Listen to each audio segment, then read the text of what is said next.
নমস্কাৰ, report type হৈছে আটাইতকৈ ডাঙৰ খবৰ। জুবিন গাৰ্গৰ ন্যায় প্ৰক্ৰিয়া ফাষ্ট ট্ৰেক আদালত গঠন কৰা হ'ব, মুখ্যমন্ত্ৰীৰ ঘোষণা। এনে খবৰবোৰ নিতৌ চাবলৈ হ'লে আমাৰ চেনেলটো ছাবস্ক্ৰাইব কৰি ভিডিঅ'টো লাইক কৰি ভিডিঅ'টো শ্বেয়াৰ কৰি দিব আগলৈ। আৰু ভিডিঅ'টো প্ৰথমবাৰে শেষলৈকে মনোযোগেৰে চাই যাব, কোনো স্কিপ নকৰাকৈ। আৰু কমেণ্টত লিখি যাব জাষ্টিছ ফৰ জুবিন গাৰ্গ। মুখ্যমন্ত্ৰী ডাঙৰ ঘোষণা কৰিলে কেবিনেটত কি ঘোষণা কৰিলে মুখ্যমন্ত্ৰী, চাহক আমাৰ প্ৰতিবেদন। জুবিন গাৰ্গৰ ন্যায় প্ৰক্ৰিয়াৰ বাবে গঠন হ'ব ফাষ্ট ট্ৰেক আদালত। পৰিয়ালে যি বিচাৰে তাকে কৰা হ'ব বুলি মন্তব্য মুখ্যমন্ত্ৰী হিমন্ত বিশ্ব শৰ্মাৰ। গুৱাহাটী উচ্চ ন্যায়ালয়ৰ গাইডলাইন মতে চলিব বিচাৰ প্ৰক্ৰিয়া। গুৱাহাটী উচ্চ ন্যায়ালয়ৰ ন্যায়াধীশলৈ অনুৰোধ কেবিনেটৰ বৈঠকৰ অন্তত ঘোষণা মুখ্যমন্ত্ৰী হিমন্ত বিশ্ব শৰ্মাৰ। জুবিন গাৰ্গৰ ন্যায় প্ৰক্ৰিয়াৰ বাবে গঠন হ'ব ফাষ্ট ট্ৰেক আদালত। ন্যায়ালয়ৰ মুখ্য ন্যায়াধীশ গৰাকীক জুবিন গাৰ্গৰ হত্যা গোচৰৰ ডে টু ডে ট্ৰায়েলৰ বাবে এখন ফাষ্ট ট্ৰেক এক্সক্লুচিভ কোৰ্ট এখন গঠন কৰি দিবৰ বাবে আজি কেবিনেটে গুৱাহাটী উচ্চ ন্যায়ালয়ৰ অনুৰোধ কৰিবৰ বাবে কেবিনেটে আজি সিদ্ধান্ত লৈছে।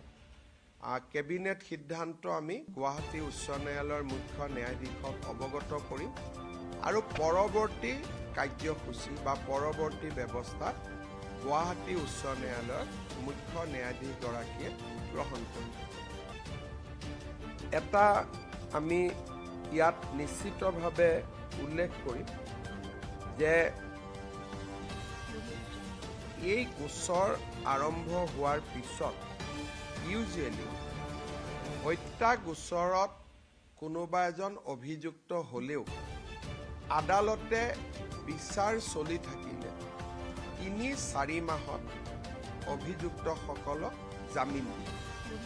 কিন্তু বৰ্তমানৰ যিখন কোৰ্টত এই গোচৰটো চলি আছে, আমি দেখা পাইছোঁ যে বৰ্তমানৰ ন্যায়াধীশগৰাকীয়ে এজনো অভিযুক্তক